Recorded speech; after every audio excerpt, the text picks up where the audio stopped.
انما یرید اللہ لیذہب عنکم الرجس اہل البیت ویطہرکم تطہیرا۔ آج کا یہ ہمارا درس قرآن اہل بیت اطہار کے فضائل اور آپ کے مناقب کے حوالے سے ہیں۔ سب سے پہلے تفسیر روح البیان میں علامہ اسماعیل حقی فرماتے ہیں کہ اہل بیت سے مراد حضور کے گھر والے ہیں، یعنی کہ مرد اور عورتیں اس سے مراد ہیں۔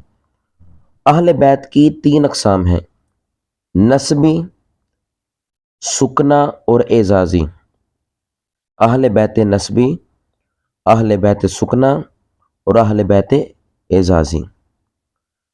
علامہ اقبال آپ کہتے ہیں کہ نور چشم رحمت للعالمین آ امام اولین و آخرین، بانو آ تاجدار حل عطا مرتضی مشکل کشا شیر خدا، مادر آ قافلہ سالار عشق، مادر آ مرکز پرکار عشق۔ اہل بیت اطہار چاہے نسبی ہوں، اعزازی ہوں یا سکنا ہوں، سب کا ادب و احترام کرنا لازم، واجب اور ضروری ہے۔ تمام نسبتوں کو سلام کرنا لازم، واجب، ضروری ہے۔ مکہ، مدینہ، استن حنانہ، اصحاب، اولاد، یہ ساری نسبتیں ہیں۔ مکہ افضل ہے تو مصطفیٰ کی نسبت کی وجہ سے، مدینہ افضل ہے تو مصطفیٰ کی وجہ سے، اسی طرح اصحاب افضل ہیں، اولاد افضل ہے۔ استن حنانہ کا واقعہ بھی آپ نے سماعت کیا، وہ پچھلے درس قرآن میں آپ کے سامنے بیان کیا تھا۔ احادیث میں یہ بات بیان کی گئی ہے۔ اشرف المحبت کی بھی حدیث اور السوائق المحرکہ میں یہ حدیثیں ملتی ہیں۔ کل سبب و ناسب ینقطع یوم القیامت، ہر ایک کا نسب اور حسب منقطع ہو جائے گا قیامت کے دن، الا سببی و ناسبی۔ اشرف المحبت کی حدیث ہے، فرمایا مگر میرے نسب اور حسب کو باقی رکھا جائے گا، یعنی کہ میرا حسب بھی باقی رہے گا اور میرا نسب بھی، قیامت کے روز بھی۔ ہر ایک کا حسب ختم ہونے والا ہے، قیامت کے دن منقطع ہو جائے گا، ان کا نسب ختم ہو جائے گا سوائے میرے حسب اور نسب کے۔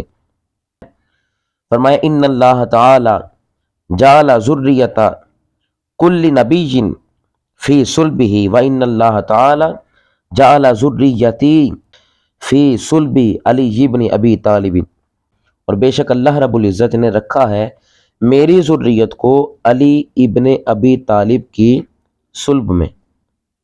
حضرت جابر روایت کرتے ہیں آقا علیہ السلام نے حجۃ الوداع کے موقع پر خطبہ ارشاد فرمایا اور فرمایا لوگو، تم میں 2 چیزیں چھوڑ کے جا رہا ہوں، تم ان کو پکڑو گے تو کبھی گمراہ نہیں ہوگے، قرآن اور اہل بیت، انا تارکن فیکم الثقلین۔ اشرف المحبت کی حدیث ہے، فرمایا آسمان والوں کے لیے امان ہیں ستارے اور زمین والوں کے لیے امان اہل بیت ہے۔ حضرت عمران بن حسین آپ راوی آقا علیہ السلام نے دعا کی یا اللہ میری اہل بیت میں سے کوئی بھی دوزخ میں داخل نہ ہو، کوئی بھی داخل نہ ہو، تو اللہ رب العزت نے میری دعا کو قبول کر لیا۔ یہ بھی اشرف المحبت کی حدیث ہے۔